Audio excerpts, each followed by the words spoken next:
Hello, friends, and welcome to a very special In the Know release party. That's right, I'm pulling out the party hats and the confetti.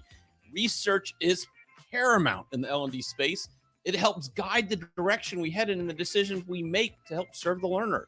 Are you ready to learn what frontline leaders are doing to drive success and what barriers they still need to overcome? I'm Josh Felix, the Director of Solution Design at Axonify, and this is In the Know, your 25-minute deep dive into the employee experience and what we can do to make it better. Today, I'm excited to be joined by RedThread Research's Heather Gilmartin Adams and Dani Johnson. Together, we will celebrate the recent release as well as break down the findings of the recent Getting Real About the Frontline Workforce Report and the role stability plays in maximizing productivity. Yes, I know. The burning question you have right now is, where's JD? On a typical day, we are only separated by a mere 469 miles, or for our friends north of the border, 754 kilometers. But today, our distance has grown to 2,140 miles, or 3,443 kilometers, and 3 time zones. JD is currently in sunny San Diego, California at ATD 23 inside the gorgeous San Diego Convention Center. A little fun fact for you, 80 years, the Association of Talent Development has hosted conferences to educate and inspire professionals in the talent and development field. Did you know the first conference was held in Chicago in 1945, and it only drew 56 attendees, all the way to San Diego today, where there's over 9,500 people within the convention center right now. What is that? Fax machine. I'll be right back.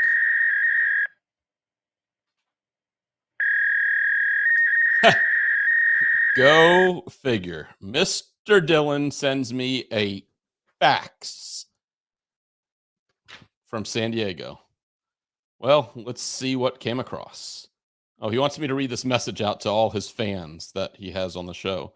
Hello, ITK. Having a great time in San Diego. Wish you were here.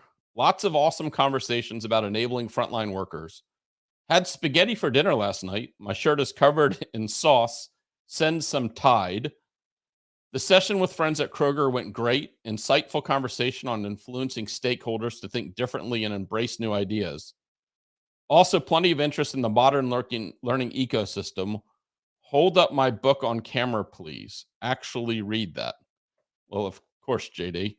It has nothing to do with me standing next to the book in the store selling like a hot dog vendor. So if you're ATD, make sure you go get your signed copy this afternoon.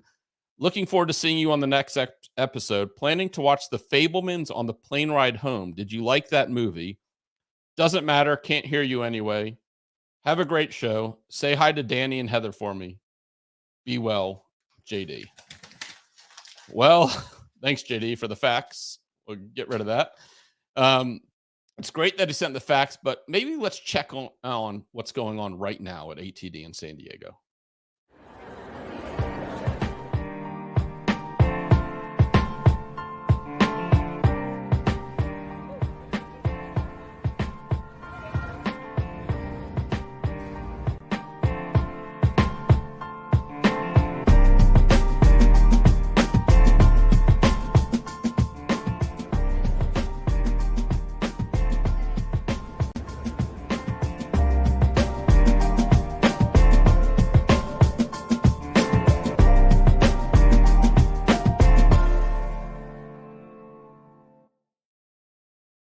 Well, we appreciate that little clip of what's going on in San Diego. It looks like a great time. So be sure to follow JD and the Axonify team on LinkedIn as we share insights from our ATD 23 experience. Okay, time to regroup. So how do we make it easier for frontline workers to do their jobs? It's a simple question, but the answer is more nuanced than you might expect.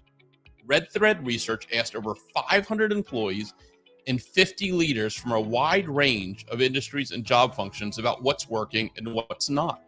When it comes to enabling the success of their teams for its recent report, Getting Real About the Front Line, what did it reveal?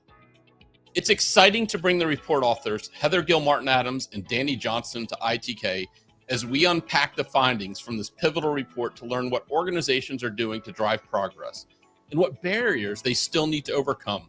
We will explore the connection between stability and high performance, the disconnect around employee development, the rise and fall of frontline recognition, and more.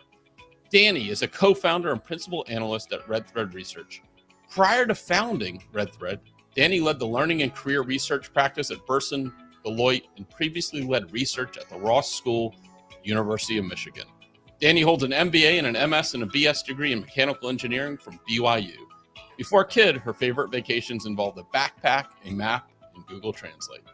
Heather is a senior analyst at RedThread Research, trained in conflict resolution and organizational development. Heather has spent the past 10 years in various capacities at organizational culture and mindset change consultancies, as well as the U.S. Department of Treasury. She holds a master's degree in international affairs from Columbia University and a bachelor's degree of history from Princeton University. She has lived in Germany, China, Japan, and India. Oh, and once for a summer was a wrangler on a dude ranch in Colorado. Dani and Heather, you're in the know. Awesome. Happy to be here. Hello. Well, thank you so much again for joining us today. There are a few key rally cries we hear a lot in the frontline world. Frontline workers are underserved. Frontline workers are underutilized. Frontline workers are the key to your success, but you're not using them. These aren't necessarily wrong, but sometimes they're used with a deeper understanding of the complex employee experience. That's really where this report comes in after reading through it. Can you tell us about the motivation behind the report? What led you to start looking into some of those prevailing narratives around the frontline experience? Yeah. Do you, should I take a first shot, Dani, or you want to take a first shot? Go for it. Yeah, well, like you said, Josh, there has been over the last 3 years, a kind of a collective awakening to the importance of frontline workers. And to use another sort of military acronym, they're the tip of the spear. They're the ones interacting with customers and handling products and all of these things that really affect businesses' ability to do their jobs. And so that was the motivation. We started hearing that conversation more. We started getting more questions about how can I support my frontline workers better. That was the motivation for the research. And we always, when we start our research, we always look into what is the conversation. We follow that pretty closely. And we're looking for sort of where might RedThread's perspective bring some, where can we bring some unique insights that haven't been seen before? And that's kind of where I think the interesting thing happened. What we realize is that prevailing narrative that frontline workers are underserved and undersupported, that there's a lot of churn and neglect. There's a lot of truth in that. But what we found was there's more to the story. In particular, there are more similarities between frontline workers and other workers than you might expect, or than is really being talked about. And also there are more bright spots. There are more things being done to support frontline workers than, is really in the prevailing narrative. And we wanted to kind of highlight all of those things. Well, to me, it's just amazing. The industry needs insights just like this. And the work that you both have done is truly so important. So from me to you, I really appreciate what you've done. So it seems that we've taken like a step forward in terms of how we position the frontline experience. We're no longer talking about whether or not you need to invest in the experience. That's table stakes. It has to happen. Now it's more about how you invest in the frontline experience and enable that. What do you focus on? Where do you put your budget or your bandwidth? Those are the questions those frontline leaders are asking. Have you seen a shift in thinking about frontline enablement from a value add to a must-have for organizations looking to maximize labor productivity? Yeah, I think we have. I think obviously the pandemic did a lot to draw attention to, these workers. We finally started addressing them as essential versus blue collar. And so we've just started talking about them differently. And I think there are two reasons that maybe it's more essential than it has ever been in the past. The first one is, for the first time in history, more workers are leaving the workforce than entering it. And so we literally, in a few years, won't have enough people to do the jobs that are currently existing. Now, that's going to balance out as we figure out how to rearrange work and as we use technology in order to sort of even that out. But even so, right now, it's essential to pay attention to that because we're literally competing for employees in ways that we probably haven't before. And I think the other thing that maybe happened during the pandemic, the whole idea of HR and workers and employees, it became a lot more human. So I think particularly this audience, that sentiment may have been missing in the past. But during the pandemic, when we changed the way that we talked about them and we changed the way that we addressed them and started paying attention to their needs a little bit more, we're recognizing them and all employees actually as more than just cogs in a machine. No, I think it's fabulous. So the question I have, like the follow-up, so when we talk about enabling frontline workers to thrive, what are we talking about? What are enabled frontline workers doing and feeling on a regular basis? I know I have two in my household, right?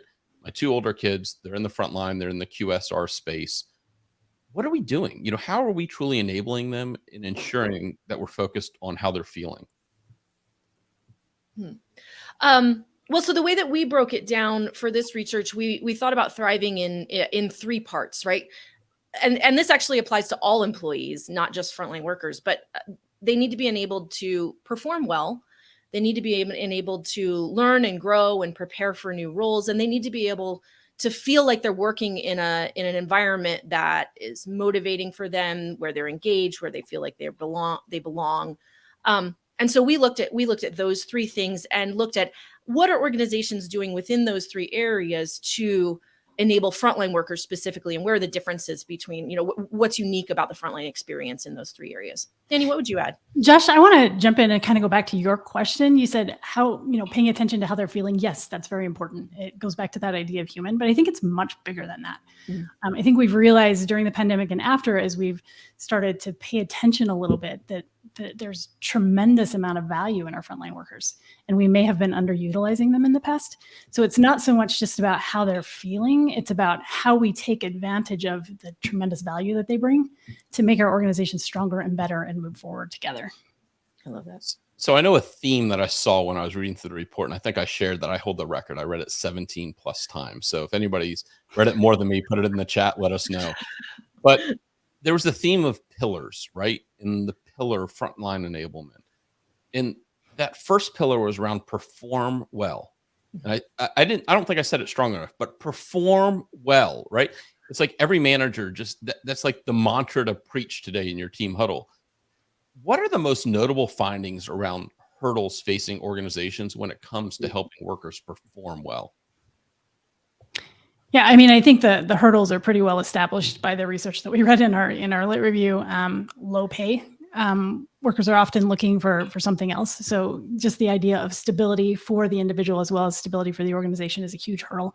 Another one that we heard quite a bit is flexibility. You have to be on site for almost all of these jobs. And so having flexibility in the schedule isn't really something that works in a lot of those jobs. And so organizations are actually really struggling with these needs by the organization, by the individuals, in order to get them to perform better. Heather, what would you add? Well, I really like that you called out stability and flexibility as the two things, because they kind of, there's a tandem between them, right? So a lot of frontline workers are looking for more stability in their personal lives so that they can plan their lives. And the challenge is that the needs of some of the schedule, like the needs of work and the demands on them to be flexible to appear at work at certain times has an impact on the stability of their personal lives, and how stable some of the things in their personal lives are, like the things we heard about, like childcare and transportation stability and housing stability. That affects how flexible they can be with work. So there's a relationship there between those two things. that I think is really important and really challenging for organizations to address effectively. So if we think about the challenges, or we call them hurdles, as we've all said now, what are some of the ways that organizations can address these hurdles to allow their team to truly perform well? Yeah, I mean, I think we saw this in our conversations with leaders and employees, as well as in the other research that we looked at. But for stability, for example, providing opportunities for learning and growth, providing a career path, helping them understand where they fit in the organization, where they can go with respect to that. For something like flexibility, we've seen all kinds of things recently, particularly in the tech space, that, I mean, this is a solvable problem, right? Like, we've been dealing with Taylorism for 100 years, like the 9-hour shift. It doesn't have to be that way.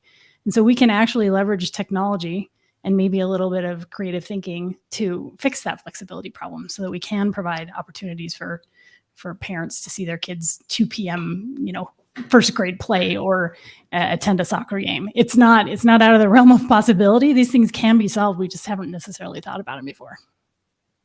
No, interesting. Anything to add, Heather, on that? Yeah, well, one of the examples that I loved was simply sort of getting to know what exactly your workforce needs in terms of flexibility. So one example, there was a franchise restaurant, and they realized that a lot of their employees were waiting at the bus stop for like 45 minutes after their shift, because that was the bus schedule. And so they just reorganized their shift schedule to align better with the bus schedule, and it made everybody's lives better. And so it's those types of changes that are not super expensive always to make, that we're seeing more organizations do. And I think that's really neat. Yeah, it's so interesting. It's an opportunity. I was reading an article last night, and it was around a QSR. We'll leave the QSR nameless, but one of their franchisees has a franchise in New York City. Mm-hmm. He said the biggest challenge to allow his team members to perform well is affordable housing. Wow. Right. So what he has done is he has actually gone and bought a multi-unit dwelling in New York City and rents it out to his employees at affordable housing rates. You talk about just going above and beyond, right, to allow his team to perform well. It's just the report, from me reading the report to reading this article last night, I was like, it's coming together, right? Our leaders are starting to really think about this. I wonder, Josh, that actually takes me back to the way things used to be. You know what I mean? So I'm not recommending feudal Europe, but in a sense, company towns came around using that very same model. You know what I mean? And it seems like in the last 100 years, we've sort of forgotten that, but it's an interesting idea to think about what is actually the responsibility of the organization to the people that are serving that organization as employees, and what can we do to make their jobs easier, and how does that actually help the organization grow? Because we've been so focused on sort of short-term profit for so long that some of those things that are sort of ingrained into the way that we've done things historically are now missing. So I think it's interesting that some of them are coming back in. Yeah. So another theme that I saw, so when you think about the next way organizations can enable their workers to thrive, is really to help them learn, grow, and prepare for new roles, right? Some of us call this upskilling, some call it cross-skilling.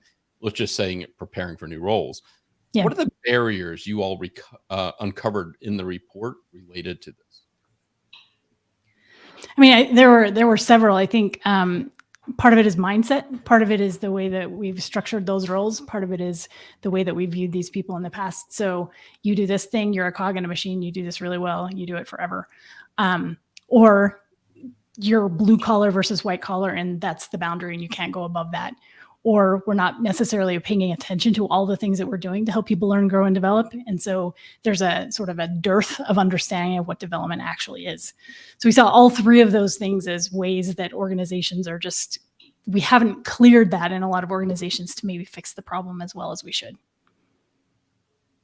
Fabulous. So I wanted to dive into the third category that I really uncovered reading through. And the third one was that enablement category. It's really ensuring workers an environment that engages and includes them, right? I think we often forget that. We're all about engaging people, but how do we include them? So creating a sense of belonging is this huge talk track right now. Yeah. What are some of the barriers you discovered in regards to that enablement pillar or category? Yeah, two of the big ones were around recognition, simply wanting to be acknowledged for the work that they're doing, and another had to do with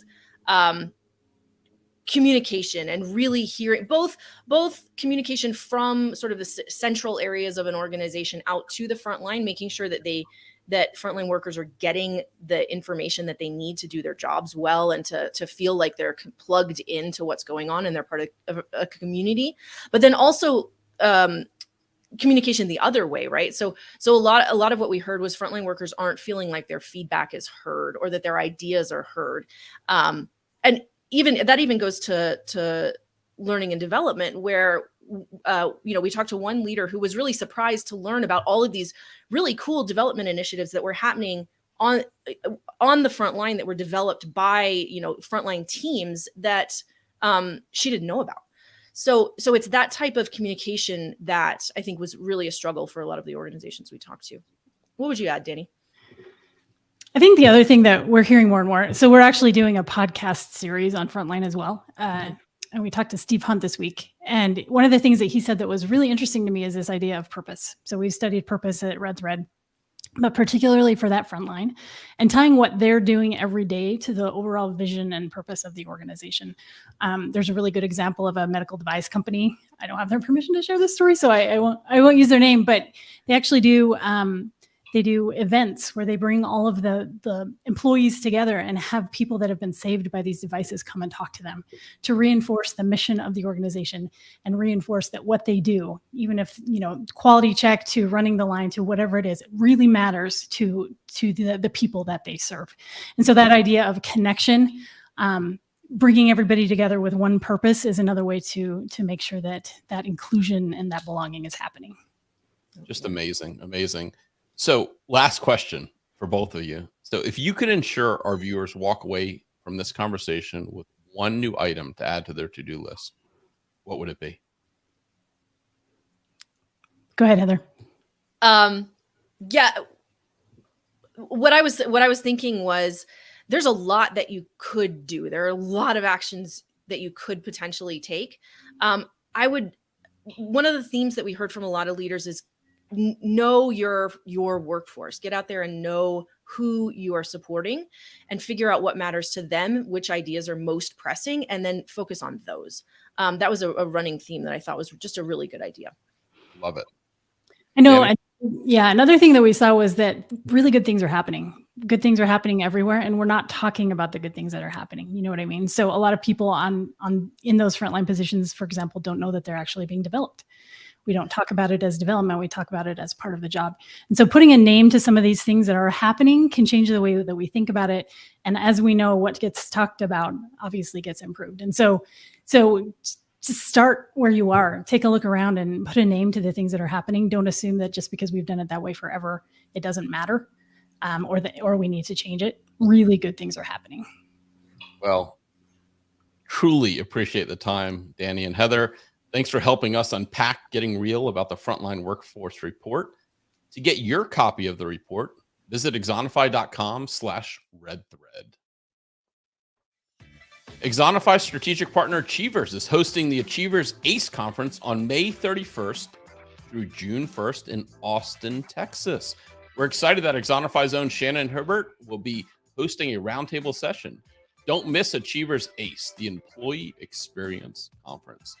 If you enjoyed this episode, you should certainly subscribe to ITK. Head over to Axonify.com/ITK to sign up for show announcements and reminders.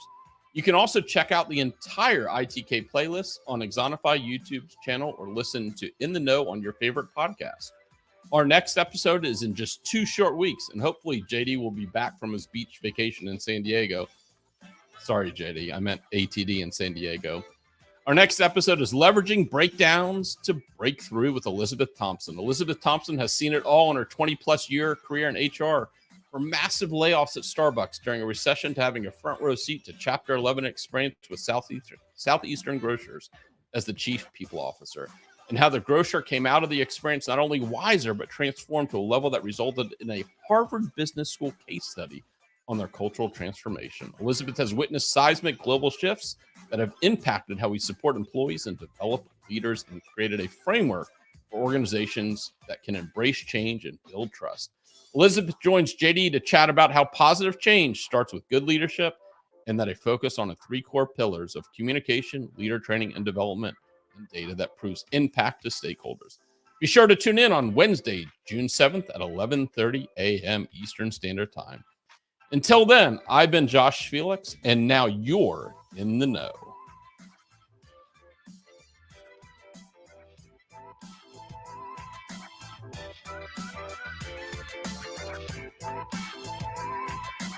In the Know is produced by Sam True. The technical producer is Matt Stocco. Visual design by Mark Anderson. Additional production support by Risha Machuchin, Andrea Miller, Malie Bernard, and Megan Kay. This show is written and hosted by Josh Felix. ITK is an Axonify production. For more information on how Axonify helps frontline workers learn and connect and get things done, visit axonify.com.